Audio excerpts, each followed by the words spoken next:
15 መጻሕፍትን የጨመሩ ኩፋሌ መጽሐፈ ሄኖክ መጽሐፈ ሶስና የመሳሰሉት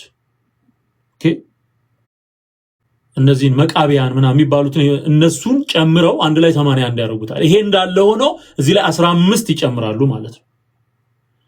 ዓለም የተስማማበት ግን ይሄ 66ቱ። ምክንያቱም እነዚህ ተጨማሪ የሚባሉት መጻሕፍት በጣም ብዙ ስህተት በውስጣቸው ስላለ የእግዚአብሔር ቃል ነው ብለን ሙሉ በሙሉ ልንቀበለው ስለማንችል እግዚአብሔርን የሚሳደቡ ቃላት ጭምር ያሉባቸው ስለሆኑ እነዚህ 15 የሚባሉት ከኒቂያ ጉባኤ ጀምሮ በናትናቴዎስ ዘመንም ከዛም በኋላ ባሉት በካርቴጅ ጉባኤም 66ቱን መጽሐፍ ቅዱስ ብቻ የእግዚአብሔር እስትንፋስ ወይም እስትንፋሰ እግዚአብሔር ተብለው እነዚህ 66ቱ መጽሐፍ ተወስነዋል ማለት ነው። እንደ ካቶሊክ አይነቶቹ ደግሞ 73 መጽሐፍትን ይቀበላሉ። በየጊዜው አፕዴት እያደረጉ አሁን የተወሰኑ መጽሐፍትን ጨምረዋል የሚል ዜና አለ። እርግጠኛ አይደለሁም 73ቱ ላይ ሌሎችን ጨምረዋል የሚል ደግሞ አለ። ሰው ከተጠቀመበት የሰው ልጅ ይሄ የጠራ ጽድት ያለ እግዚአብሔር ቃል በቂ ነው። አሁን እኔ ማሳያችሁ እዚህ ላይ እነሱ የያዙት በዚህ በ2000 የሚያብራሩት የማርያም ድንግልና ለሚለው ኮንሰፕት ተረት የሚጠቅሱት ሌላ ነገር ስለሌላቸው ወደ ምን መጡ? ትክክለኛውን መጽሐፍ ቅዱስ ትክክለኛ ባልሆነ መጽሐፍ ቅዱስ መተካት ጀመሩ። ቃላቱን በማሻሻል ጾታ በመቀየር ሙሉ በሙሉ ደግሞ አንድ ፓራግራፍ ነቅሎ በማውጣት ሌላ በማስገባት የቃላት ለውጥ በማድረግ አመጽ ሰርተዋል። ይቅር የማይባል በደል ነው በእግዚአብሔር ቃል ላይ ያደረሱት ኦርቶዶክስ፣ የኢትዮጵያ ኦርቶዶክስ ማለት ነው። የማርያም ድንግልና የሚለው ኮንሰፕት በመጽሐፍ ቅዱስ ላይ ስለሌለ ምን አደረጉ ማለት ነው? ከዚህ በፊት በተደጋጋሚ ነግሬያችሁ ነበር ይህን ሐሳብ። አሁን የማርያም ድንግልናን በሚመለከት ኦርቶዶክሳውያንም ሆኑ ሌሎችም መልስ እንዲያገኙ የማያዳግም ምላሽ እንዲያገኙ እስቲ መልስ ስጥልን ብሎ ነው እሸቱ መርጌታውን የጠየቀው። መርጌታ የጠቀሰው ጥቅስ የመጀመሪያውም የመጨረሻው ምንድነው? ሕዝቅኤል 44። አሁን እዚህ ጋር አመጣላለሁ። ሕዝቅኤል 44 እዚህ ጋር አመጣላለሁ። በጣም በጣም በጣም የሚገርም እንዴት አድርገው እንደቀየሩት ሰዎች እንዲረዱ እንዲያውቁ ምን አይነት አመፀኞች እንደሆኑ እንዲገባችሁ ወቅ ሌሎችም ቁም ነገሮችን አካፍላችኋለሁ። ብዙ አልቆይም። ብትሰሙት በጣም በጣም ስለሚጠቅማችሁ ነው። ለሌሎችም ታጋሩታላችሁ እና ጨርሳችሁ ብትሰሙት መልካም ነው። ትምህርቱን እስከ መጨረሻ ድረስ አብራችሁ ብትቆዩ ጥሩ ነው። ኦኬ አሁን እዚህ ጋር ላምጣላችሁ።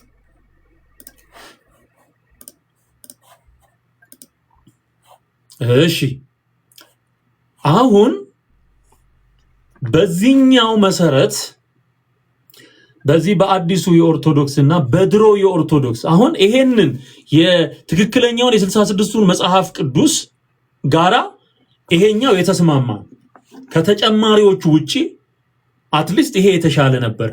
ይሄ ብሉ ሰማያዊው ከ66ቱ ጋራ የተስማማ ከተወሰኑ ስተቶች በስተቀር እዚህ ላይ የገቡ ሌሎች ስተቶች አሉ፣ ግን በተወሰነ መልኩ ከዚህኛው ጋራ የተስማማ ነበረ። አሁን ማነጻጽርላችሁ ወደዚህኛው ወደ ዋናው ከመምጣታችን በፊት እነሱ ራሳቸው ያሳተሙት ይሄ የኦርቶዶክስ 81 እና ይሄ አዲሱ የኦርቶዶክስ 81 እንዴት እንደሚጋጩ እርስ በርስ አሳያቸዋለሁ። ኦኬ እንዴት እንደሚጋጩ እንመልከት። አሁን የመጀመሪያው በዚህ በብሉ ሰማያዊ መጽሐፍ ላይ የምታዩት ይሄንን ክፍል ነው። ተመልከቱ። አሁን በደንብ እንድታስተውሉ ፈልጋለሁ። ኦኬ በደንብ እንድታስተውሉ ፈልጋለሁ። እዚህ ጋር የምታዩት ምዕራፍ 44 ነው። በሰማያዊው መጽሐፍ ቅዱስ መሰረት ወደ ምስራቅም ወደሚመለከተው በስተውጭ ወዳለው ወደ መቅደሱ በር አመጣኝ፣ ተዘግቶም ነበር ነው። አሁን የሚናገረው በምን አንቀጽ ነው? ወንድ አንቀጽ ምንም እንኳን ቁስ ቢሆንም በወንድ አንቀጽ ነው የሚናገረው። እነሱ ይሄንን በሚሊኒየሙ መጽሐፍ ቅዱስ ወይም ደግሞ በሚሊኒየሙ ያሳተሙት መጽሐፍ ላይ እኔ መጽሐፍ ቅዱስ ለማለት በጣም እቸገራለሁ እሱን ይሄኛው ላይ ማለት ነው። እዚህኛው ላይ ግን በሴት አንቀጽ አደረጉት። ወደ ምስራቅ ወደሚመለከተው በስተውጭ ወዳለው ወደ መቅደሱ በር አመጣኝ ተዘግቶም ነበር ሚለውን ተዘግታ ነበር ምናምን እያሉ የቀየሩት። እግዚአብሔርም ይህ በር ተዘግቶ ይኖራል እንጂ አይከፈትም፣ ሰውም አይገባበትም፣ የእስራኤል አምላክ እግዚአብሔር ገብቶበታልና ተዘግቶ ይኖራል። አለቃው ግን እርሱ በእግዚአብሔር ፊት እንጀራ ይበላ ዘንድ ይቀመጥበታል፣ በበሩ ደጅ ሰላም መንገድ ይገባል፣ በዚያም መንገድ ይወጣል ይላል። ከዛ ደግሞ ወደ ሰሜኑ በር ይወስደዋል።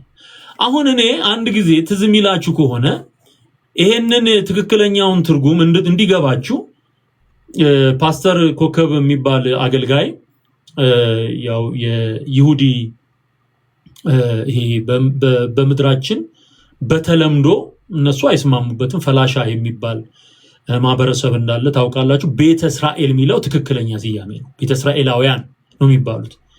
እና ፓስተር ኮከብን ጋብዤ ከኢየሩሳሌም እዚሁ የምስራቅ በርጋ ሆኖ ላይቭ እንዲያስተላልፍ አደረኩ። በስተ ምስራቅ የሚባለው በር የቱ ነው እስቲ አሳየኝ ብዬ እዛው ጋር ሆኖ ስለዚህ በር ምንነትና ከማርያም ድንግልና ጋር ግንኙነት እንደሌለው አንጠርጥረን በመረጃና በማስረጃ በሩን እያሳየን እስራኤል the old city ያለውን ያን በር እስካሁን አለ። የተዘጋ ነው። እስካሁን የተዘጋ የተከረቸመ ነው። ኦኬ ሰዎች እንዲድኑና ትክክለኛውን መልእክት እንዲገባቸው እንዲያውቁ እስከዚህ ድረስ ሄጃለሁ ልላችሁ ብዬ። ስለዚህ እዚህ ጋር የሚያሳየው ስለሱ አሁንም ድረስ የተዘጋ በር ነው። የሚከፈትበት ጊዜ አለ። በጌታ ምጽአት የሚከናወኑ ነገሮች አሉ። በእስራኤል ምድር the golden gate እየተባለ ይጠራል። በሌላ ስሙ አሁን ወርቃማው በር እየተባለ ይጠራል። እና ይሄ በር ብዙ ሌሎች ሚስጥሮች አሉት። ነገር ግን እነሱ ጥቅስ ስላጡ ማርያም ድንግል ናት ለሚለው ተረታቸው የዘላለም ድንግልና ወይም ደግሞ ዮሴፍን አላገባችም አልወለደችም ለሚለው ተረታቸው መጽሐፍ ቅዱስን አንቀበልም ብለው በፈበረኩት ተረት ለመኖር ስለወሰኑ ይሄንን ክፍል ምን ብለው ቀየሩት አትለኝም? ተመልከታው። አሁን ተመልከት። ይሄኛው ደግሞ ይሄ መጽሐፍ እዚህ ጋር የምታየው ስክሪኑ ላይ ማሳየ ሕዝቅኤል 44 ላይ ምን ብለው እንደተረጎሙት ተመልከቱ። ዙም ላድርግላችሁ። ወደ ምስራቅም ወደሚመለከተው በስተውጭ ወዳለው ወደ መቅደሱ በር መለሰኝ ተዘግቶም ነበር ይላል። እስከዚህ ድረስ እንደ በፊተኛው መጽሐፍ ነው የጻፉት። እንደዚህ እንደ ሰማያዊው የራሳቸው 81 ማለት ነው። ከዛስ እግዚአብሔርም እንዲህ አለኝ፣ ይቺ በር ተዘግታ ትኖራለች እንጂ አትከፈትም። ለምን ይቺ ወደሚል አገላለጽ መጡ። በፊተኛው የ81 መጽሐፍ ቅዱስ ላይ ኦርቶዶክስ ባሳተመችው ላይ ይህ በር ነው የሚለው። አሁን 2000 ላይ ለምን ወደ ሴትነት አመጧት? ይቺን በር ለምን ወደ ሴት ቀይሯት?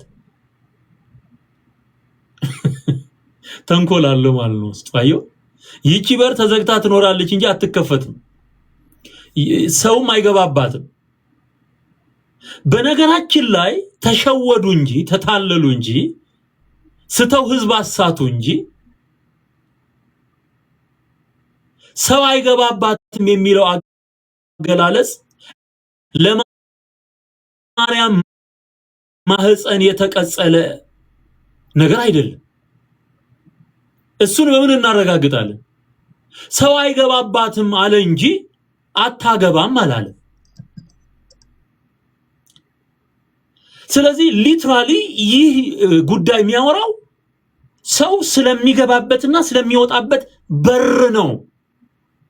ዶር DOOR ስለ በር ነው የሚያወራው፣ ስለ ማህፀን አይደለም። ምክንያቱም በማህፀን ህፃን ልጅ ይወለዳል እንላለን እንጂ ሰው ያልፋል አይባልም። what wrong with you? እንዴ እስቲ ቁጭ ብለህ በእንትን በማስተዋል አንብብ እንጂ ሊቃውንት አንብቡ እንጂ። በበር ሰው ይገባል ይወጣል። ሰው ገባ ሰው ወጣ ይባላል እንዴ? በማህፀን ልጅ ተወለደ ይባላል፣ ህፃን ልጅ። ምን አይነት ነገር ነው? ቆይ የምትሰሩት ቁጭ ብላችሁ ምን አይነት የትርጉም ስልት ነው የምትከተሉት? ነውር እኮ ነው። ስለዚህ ማርያም ብለው ስለፈቱት ይቺ በር ብለው ተረጉሙት። የጣምዝዘው የሚገርማችሁ ይሄን መጽሐፍ ቅዱስ ለጉዱ ያላችሁ ሰዎች መግቢያው ላይ ስታነቡ እንደዚህ የሚል ቃል ታገኛላችሁ። መግቢያው ላይ ኢንትሮዳክሽን ላይ ሲሰሩ ለምን ይህንን መጽሐፍ ማሳተም እንዳስፈለጋቸው ወደ 3 ነጥቦችን መቅድም አዘጋጅተው ጽፈዋል። መቅድም ላይ ይሄው መጽሐፍ ቅዱስ ለአብያተ ክርስቲያናት ተሰራይቶ ስላለቀ በ19 ምናምን በሐዲስ ኪዳን መጽሐፍት ላይ ከግዕዙ ጋራ የማይገናዘቡ ቃላትና አረፍተ ነገሮች ተስተካክለው እንዲታተም ተደርጎ እስካሁን ድረስ እየተሰራበት ቆይቷል። ከዛስ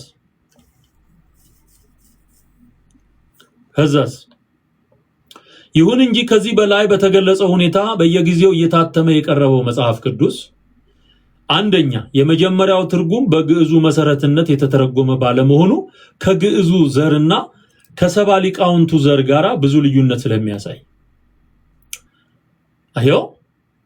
አሁን መጽሐፍ ቅዱስ የተጻፈው በዕብራይስጥና በግሪክ እናት ቋንቋዎች ነው።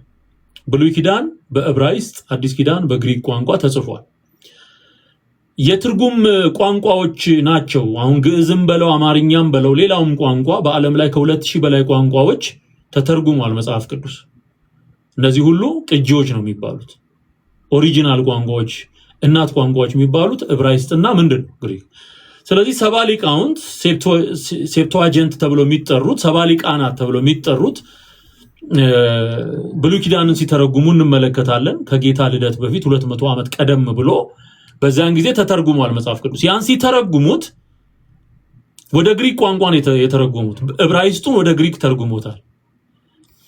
ዕብራይስጥ ወደ ግሪክ ሲተረጎም በሰባ ሊቃውንት ትርጉም ሊቃናት ትርጉም መሰረት ወደ ግሪክ ሲተረጎም ትክክለኛውን ሂደት ጠብቆ ነው የተተረጎመው። ስለዚህ ዕብራይስጥና ግሪክን አስተያይቶ ነው ወደ ሌላ ቋንቋ የሚተረጎመው ማለት ነው። እነዚህን ኦሪጂናል ቋንቋዎች መሰረት አድርጎ እንጂ ግዕዝ ኦሪጂናል ቋንቋ አይደለም። መጽሐፍ ቅዱስ የተጻፈው በግዕዝ ቋንቋ አይደለም፣ የቅጂ ቋንቋ ነው የሚባለው። እነሱ ግን ሲያስቀምጡት ግዕዝን እንደ መጽሐፍ ቅዱስ እናት ቋንቋ አድርገው በአንደኛ ደረጃነት ከግዕዙ ጋር ስላልተስማማ ይላሉ። ግዕዙ ላይ በጣም ብዙ አይነት ስህተት አለ። ግዕዙ ላይ ኦኬ። ስለዚህ አሁንም ቢሆን በዚህ በ21ኛው መቶ ክፍለ ዘመን መጽሐፍ ቅዱስን ወደ ሌሎች ቋንቋዎች ሲተረጎም በተነጻጻሪነት የሚቀርቡት ግሪክና ዕብራይስጥ ናቸው። እነሱን መሰረት ተደርጎ ነው የሚተረጎመው። ወደ ሲዳምኛም በለው ወደ ወላይትኛም አሁን በቅርቡ በኢትዮጵያ የመጽሐፍ ቅዱስ ማህበር የተሰሩ የትርጉም ስራዎች አሉ። እኛ እንኳን አንድ መጽሐፍ ቅዱስ ለአንድ ሰው በሚል መሪ ቃል እየሰራን ባለ ነው። በዚህ በዘላለም ሕይወት ሚኒስትሪ ውስጥ ሰዎች መጽሐፍ ቅዱስን በነፃ እንዲያገኙ በየቋንቋቸው እንዲያነቡ ይሄንን ራዕይ ሰንቀን እየሰራን ያለ ነው። ስለዚህ እነዛ መጻሕፍት ሲተረጎሙ ለምሳሌ የወላይትኛ መጻሕፍትን አድለናል፣ የትግርኛ መጻሕፍትን አድለናል፣ የኦሮምኛ መጻሕፍትን አድለናል በነፃ ለሰዎች። የከምባትኛ መጽሐፍ ቅዱስን አድርሰናል፣ ለሰዎች በነፃ እንዲደርስ አድርገናል። ለምን? በዚሁ መንገድ በትይዩ መሰረት አድርገው ከዛ ከሚተረጎመው ቋንቋ ሊቃውንት ጋር ለምሳሌ ሲዳምኛ ከሆነ ሲዳምኛን በትክክል ቋንቋን የሚረዱ የሚያውቁ ሰዎች በተቀመጡበት ምናልባትም 20 ዓመት አንድ መጽሐፍ ቅዱስ ትርጉም 20 እና ከዛ በላይ ከ20 ዓመት በላይ የሚፈጅ የትርጉም ስራ ነው። ቀላል አይደለም የመጽሐፍ ቅዱስ ትርጉም። እነሱ ግን ተረጎም ነው ያሉት ከግዕዙ ጋር በሚስማማ መንገድ። ስለዚህ ዕብራይስጡን አይደለም ያገናዘቡት ማለት። በዚህ መሰረት ተጫውተውበታል ማለት ተጫውተውበታል። የመጀመሪያው ትርጉሙ በግዕዙ መሰረትነት የተተረጎመ ስላልሆነ ነው የሚለው። ሁለተኛ የአተረጓጎሙም ስልት ከቤተክርስቲያናችን የአተረጓጎም ስልት በጣም እኮ ነው የሚያሳፍረው ወገኖቼ። ሕያው እግዚአብሔር ምስክሬ ነው። እኔ እንዴት ይሄን ሳነብ ራሱ ያሳፍረኛል። በቃ የቤተክርስቲያናችን ያተረጓጎም ስልት የራቀ ስለሆነ አብዛኛዎቹ ቤተክርስቲያናችን ሊቃውንት የቤተክርስቲያናችን የቤተክርስቲያናችን ነው የሚለው፣ ሊቃውንት ነው የሚለው። አብዛኛው የቤተክርስቲያናችን ሊቃውንት የቤተክርስቲያን መጽሐፍ ቅዱስ ነው ብለው በሙሉ ለመቀበል ሲቸገሩ ኑረዋል። ይሄንን ኦሪጂናሉን ለመቀበል ማለት ይሄን ጭምር ይዘገንናቸዋል፣ ይሰቀጥጣቸዋል ይሄን ለመቀበል። ስለዚህ ምን አመጡ ማለት ነው? አዲስ ትርጉም ብለው የአደጋ ጣዩን ይሄንን አመጡ ማለት ለነሱ ስላልተመቻቸው ማለት መጽሐፍ ቅዱስ ለሱ እንዲመቸው ተደርጎ የተጻፈ አይደለም። የእግዚአብሔር መለኮታዊ ሐሳብ ነው። አይቀየርም፣ አይሸቀጥም፣ አይለወጥም። ለዚህ ነው ከተጻፈው አትለፍ የሚለው፣ በዚህ ላይ አንዳች አትጨምር አትቀንስ የሚለው። እዚሁ ላይ ነው እኮ ባለፈው ያቀረብኩላችሁ እዚሁ ቃለ መጠየቃቸው ላይ ነው ቤተክርስቲያን ናት መጽሐፍ ቅዱስን ያስገኘችው ወደሚል ገደል ውስጥ የወደቁት። በዚሁ አመለካከት ነው ቤተክርስቲያናችን ናት መጽሐፍ ቅዱስን የምታርመው ወደሚል በቃ የጨለማ ጥልቅ አሰራር ውስጥ ገብተዋል ማለት ነው። ስለዚህ ለነሱ ሊቃውንት ስላልተመቸ ቀየሩት ማለት ነው ቃላቱን። ሶስተኛ ያተረጓጎሙ ስልትም ከቤተክርስቲያናችን ያተረጓጎም ስልት የራቀ ስለሆነ ይልና ከዛ ቤተክርስቲያናችን በእነዚህ ትርጉሞች ስትገለገል የምትታይ ቢሆንም ከላይ በተጠቀሱት ምክንያቶች ቅዱሳት መጻሕፍትን በግዕዙ መሰረትነት ከዕብራይስጡና ከሰባ ሊቃናቱ ጋር በማስተያየት ለመተርጎም ምቹ ጊዜ ትጠብቅ ነበር። በዚህም መሰረት ይሄ መጽሐፍ ቅዱስ ታትሟል ብለው ያው ይሄንን አወጡ ማለት ነው። በዚህ መሰረት በዚህ የአመጽ ምክንያት መሰረት ይሄ በር የሚለውን ይቺ በር ተዘግታ ትኖራለች አሉ። አሁን የምትጠይቋቸው ሰው ይገባባታል አይገባባትም፣ ይወጣል አይገባ የሚል ሐሳብ ነው ያለው እዚህ ላይ። ይቺ በር ተዘግታ ትኖራለች እንጂ አትከፈትም ብላችሁ የተረጎማችሁት ላይ በሴት አንቀጽ የተረጎማችሁት ለቤተ ክርስቲያናችሁ አተረጓጎም ስላልተመቸ እንጂ መጽሐፍ ቅዱሱ ላይ እንደዚህ ሆኖ ስለተጻፈ አይደለም። ዕብራይስጡ ላይ ይህ በር ነው የሚለው። እንዴት ያሳፍራል ወገኖቼ። አሁን ይሄንኑ ኢንተርላይነር የሚባል ዌብሳይት ላይ ገብታችሁ ዕብራይስጡንና ግሪኩን በተነጻጻሪነት ከእንግሊዘኛው ጋራ ያመጣላችኋል። በጣም ኦልድ ትራንስሌሽኑን የዕብራይስጡን እና የግሪኩን ሰባ ሊቃውንት የተረጎሙትንም ዋናውን የዕብራይስጡንም ጽሑፍ አንድ ላይ በተነጻጻሪነት ያቀርብላችኋል። ኢንተርላይነር የሚባል ሰርች ማድረግ የምትችሉ ሰዎች የዕብራይስጥና የግሪኩን አንድ ላይ ያመጣላችኋል። ምናልባት እዚህ ጋር ካገኘሁት እንትኑን ዌብሳይቱ ላይ ገብታችሁ ቼክ እንድታደርጉ ሼር አረጋችኋለሁ። ኢንተርላይነር ባይብል ይሄ ነው። እሺ እዚህ ጋር እንትን ሼር ላድርጋችሁ። ቆይ በኋላ ሼር አረጋችኋለሁ፣ ምክንያቱም ይሄኛውን ስላልጨረስን ይሄንን አንድ ልጨርስላችሁ። ስለዚህ ይቺ በር ተዘግታ ትኖራለች እንጂ አትከፈትም፣ ሰውም አይገባባትም ብለው ተርጉሞታል ማለት ነው። አውዱን ስታጠኑት በዚሁ መቅደስ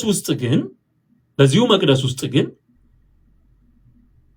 የሳዶቅ ልጆች እንደሚገቡና እንደሚወጡ እንደሚያገለግሉ ይናገራል። በምስራቅ በኩል ያለው በር የተዘጋበት ምክንያት አለ። ጌታ ሲመጣ የሚከፈት በር ነው። ዘ ጎልደን ጌት የሚባለው ነው ብያችኋለሁ። በዚሁ መቅደስ ውስጥ ግን የሳዶቅ ልጆች እየገቡና እየወጡ ያገለግሉ እንደነበረ እዚሁ የሕዝቅኤል ትንቢት ምዕራፍ 44 ቁጥር 15 ላይ ሄዳችሁ ስታነቡ አውድ የሚባል ነገር አለ። ኮንቴክስት ማለት ነው።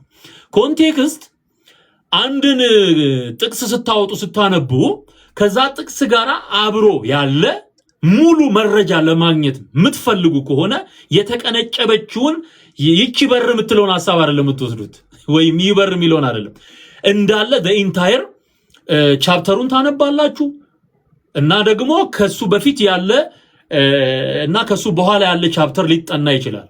ምናልባት 2 ምዕራፍ ተሻግሮ የሚሄድ ሐሳብ ይኖረዋል። ከዛ በፊት ደግሞ 1 ምዕራፍ ቀድሞ የተጻፈ ጉዳይ ሊኖረው ይችላል። ማጥናት ይገባል።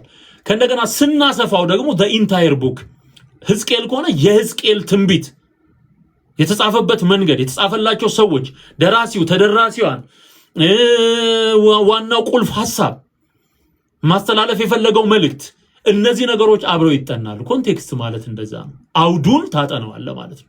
ስለዚህ ሕዝቅኤል 44ን እያጠናችሁ ስትወርዱ ቁጥር 15 ላይ ምን የሚል ቃል ታገኛላችሁ? የሳዶቅ ልጆች እየገቡ እየወጡ እንዲያገለግሉ የፀጉር አቆራረጣቸው፣ የአለባበሳቸው፣ መስዋዕት አቀራረባቸው በዚሁ መቅደስ ውስጥ በምስራቅ በኩል ያለው በር ተዘጋ እንጂ ሌላው ክፍት ነው። እኔ እኮ ምን አይነት አለማስተዋል እንደሆነ ሰው አያፍርም። የሙሉ ጥምጥም ጠምጥሞ አውቃለሁ ብሎ መልስ ሊሰጥ አደባባይ ላይ ሲወጣ የሚያነብ ሰው እንዳለ ማወቅ አለበት። ከእንደገና ለመታረም ደግሞ የተዘጋጀ ማንነት ያስፈልጋል። ሰው ከተሳሳተ እኮ መታረም አለበት አይደል? ሲታረም እሺ ማለት አለበት። ሰሜኑ ተከፍቶ ምስራቁ የተዘጋበት ምክንያት ምን እንደሆነ ይታወቃል። አሁን ይሄ ከማርያም ድንግልና ጋር እስቲ ምን አገናኘው? ምን አገናኘው? ብራዘር ድንግልናት የሚያስብል ነገር እዚህ ውስጥ አለ ወይ? የለም፣ የለም። ምክንያቱም እየገባ አረ በጣም ነው የሚያሳፍረው። በሰሜኑ በር እኮ የሳዶቅ ልጆች እየገቡ እየወጡ ነው ብራዘር።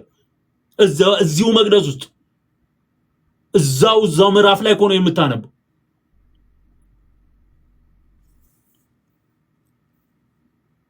ሌላው ደግሞ እዚሁ ላይ ማስተዋል ያለባቸው ነገር ሰው ነው የሚለው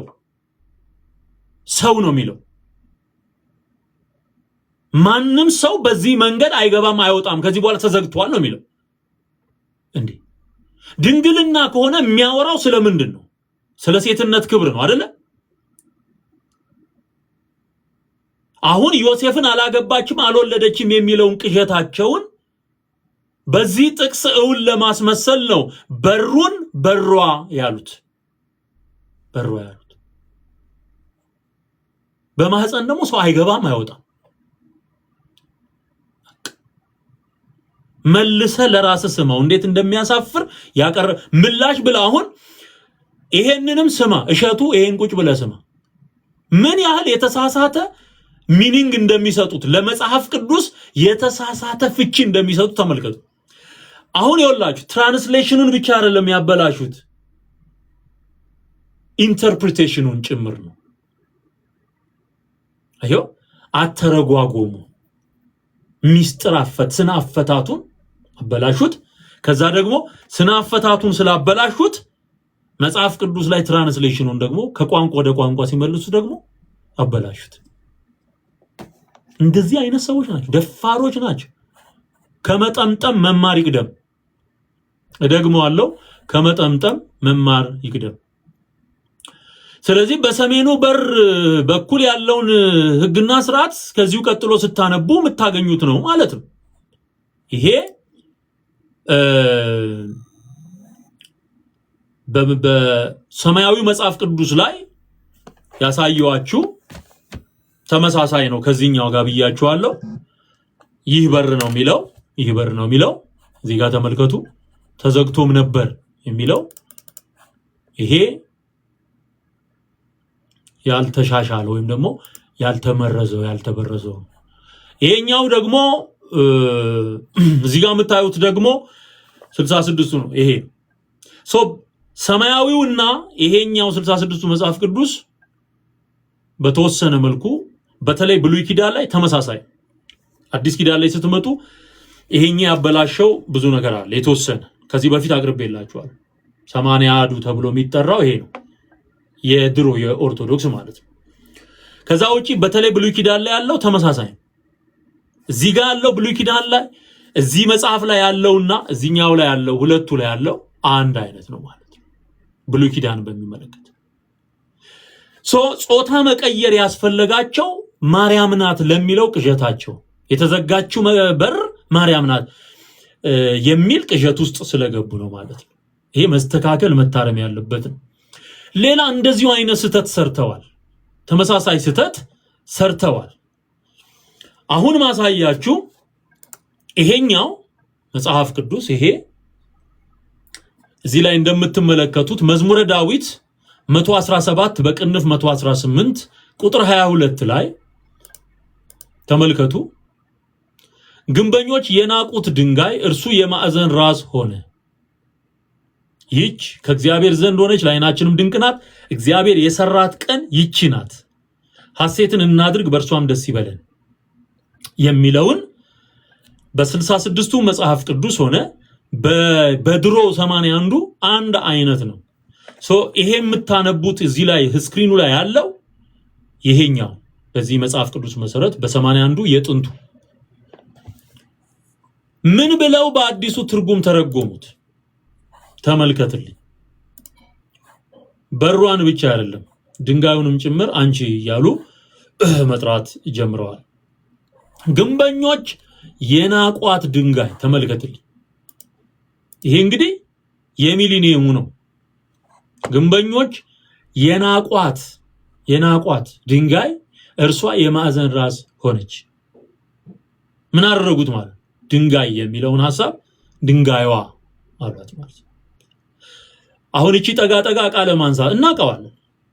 ምንም ኦርቶዶክስ የታወቀ እኮ ነው ምን ያህል የተበላሸ የእምነት አካሄድ እንደሚከተሉ ምን ያህል የተበላሸ ስርዓት እንደሆነ የምታውቀው የእግዚአብሔር ቃል የሚለውን ሙሉ በሙሉ ቀይረው በእግዚአብሔር ቃል ላይ ሰው ድፍረት ኖሮት ቃሉን የመቀየር ደረጃ ላይ ከደረሰ ወንድሜ ሌላውን ኃጢአት ተው። አሁን እየተነገረን የወጡ ያሉ መረጃዎች እኮ ዘግናኝ ናቸው አይደል?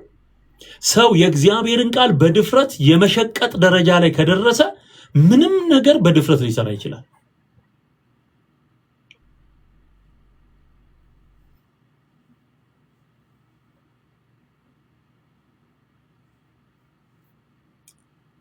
አዎ